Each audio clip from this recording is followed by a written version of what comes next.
Hello family, রোজকারের মতো আমি শুক্লা আজকেও একটা নতুন জলখাবার নিয়ে চলে এসেছি। ছোট বড় সবাই চেটেপুটে খাবে।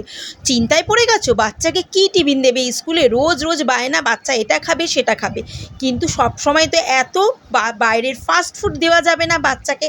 তাই তাদের জন্য এবং যেই সব মারা ঝটপট বানিয়ে দিতে চায় বাচ্চাকে রোজ নতুন নতুন খাবার, তাদের জন্য আজকে একটা নতুন রেসিপি। বড় আলু দুটো ছিল, টুকরো করে দুটো তিনটে সিটি মেরে রেখে দিলাম। অন্যদিকে কড়াইতে বাটার দিয়ে কিছুটা কাজু কিশমিশ আর আমন্ড ভেজে তুলে রাখলাম।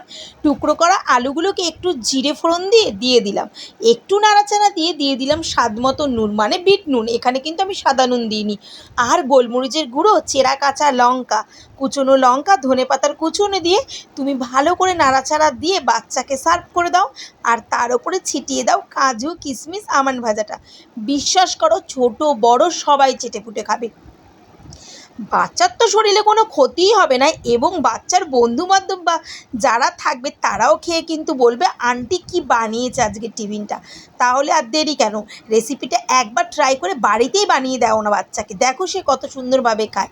তো আজকের মতো কিন্তু ভিডিওটাতে কমেন্ট করতে হবে কেমন লাগলো। তো নেক্সট ভিডিওতে আবার দেখা হচ্ছে। আর বড়দের প্রণাম, ছোটদের ভালোবাসা রইলো আমার। আর যারা যারা আমার চ্যানেলে একদম ফার্স্ট টাইম, সেই বন্ধুদের বলছি একটু পেজটাকে ফলো করে নিও। আমার ইউটিউব চ্যানেলের নাম Shukla tasty food and blog, আর আমার ফেসবুক পেজের নাম শুক্লা অ্যান্ড সুস্মিতা। তাহলে কি নতুন একটা রেসিপি শেয়ার করলাম, তো 10 মিনিটের মধ্যে তৈরি করে দাও। আজকের মতো